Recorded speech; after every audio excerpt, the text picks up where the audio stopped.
जय श्रीमन नारायण। ए पर जे टिप्पणी हम करे जा रहल बा रामानुजदास श्रीमान गट्टू वेणुगोपाल स्वामी जी के द्वारा दिहल गयल बा। अध्याय 8 अक्षर परब्रह्म योग श्लोक 17। सहस्रयुग पर्यन्तम् अहर्यत् ब्रह्मणो विदुः रात्रिं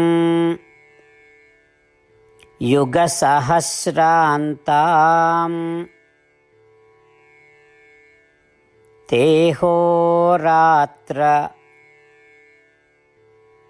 विदो जनाः। ओम।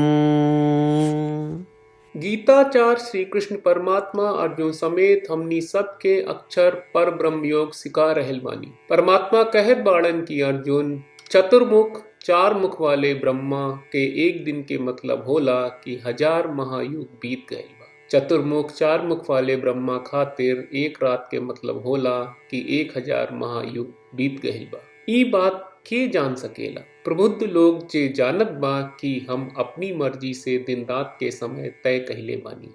ऊ लोग चार मुख ब्रह्मा के दिन रात के समय के बारे में जानत हुई।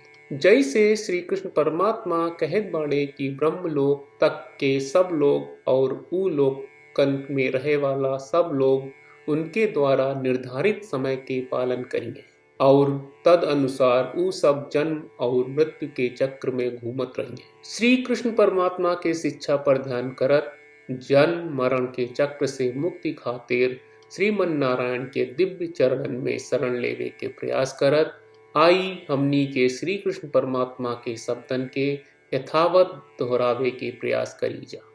सहस्रयुग पर्यन्तम् अहर्यत् ब्रह्मणो विदुः रात्रिं युगसहस्रान्तां तेहोरात्रविदो जनाः।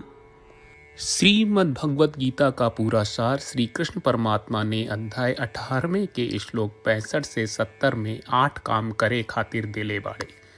श्री कृष्ण कहले हम ओ लोगन से प्रेम करनी जो लोग इन 8 बातन के मान तारे। हम ओ भक्तन के हर तरह से रक्षा करब। श्री कृष्ण परमात्मा के द्वारा बोलल गईल संपूर्ण भगवत गीता सुनला के बाद अर्जुन कहले करिष्ये वचनम त्वा, जेके मतलब बा कृष्ण मैं वही करब जौन आप कही। यही कारण बा श्री कृष्ण अर्जुन के हर तरह के सफलता आ विजय प्रदान करेले। आई परमात्मा के आपन व्रत देई कि हमनी के ये 8 गौ कर्म के पालन करी जा। ई वचन परमात्मा के देवे से बड़न कौनो पूजा तपस्या यज्ञ नहीं। हम 8 प्रण कहब जौन हमनी के करे के चाहिए। आप सब कृपया इन्हन के आपन दिमाग और दिल में सोची। श्री कृष्ण के आपन वचन देवे के ई तरीका में हमनी सबकी कल्पना करे के चाहिए कि श्री कृष्ण का चेहरा खुशी से चमकत बा और खुशी के एहसास करत बा। जय श्रीमन नारायण। यहाँ हमनी के 8 वादा बा। हमनी के पहला वादा, हे श्रीमन नारायण आपका निर्देश के मुताबिक हम हमेशा तोहार ध्यान करब और तोहार बारे में सोचब। हमनी के दूसर वादा, हे श्रीमन नारायण आपका सलाह का अनुसार हम हमेशा आपका भक्त रहब। हमनी के तीसर वादा, हे श्रीमन नारायण हम आपन सब काम तोहरा सेवा के रूप में और तोहरा संतुष्टि खातिर करब। हमनी के चौथा वादा, हे श्रीमन नारायण जैस की आप माने के कहले रहलू हमरा बहुत विश्वास बा कि हम आपके होई और हम हमेशा आपन दोनों हाथ जोड़ के आपके नमस्कार करब और आपकी पूजा करब।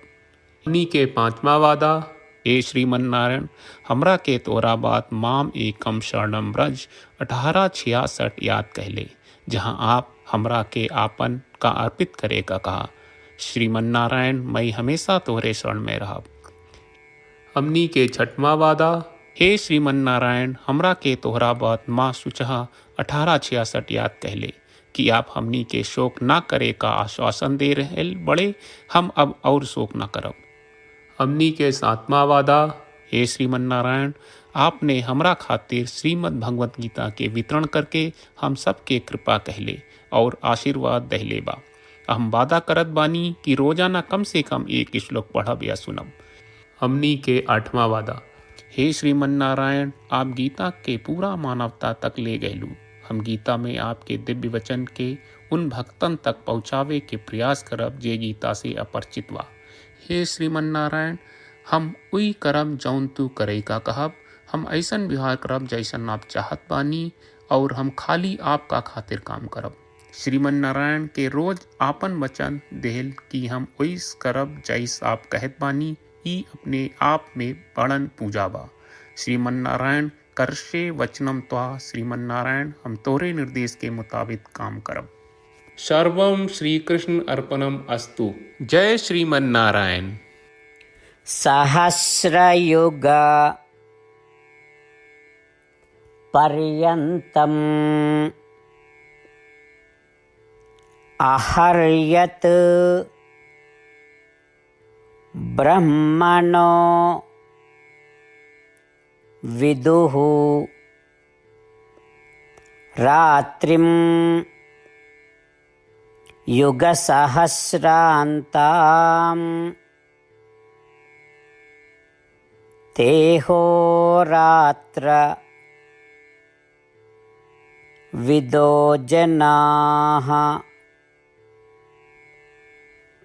ॐ सहस्रयुगपर्यन्तम् अहर्यद्ब्रह्मणो विदुः रात्रिं युगसहस्रान्तां तेहोरात्रविदो जनाः।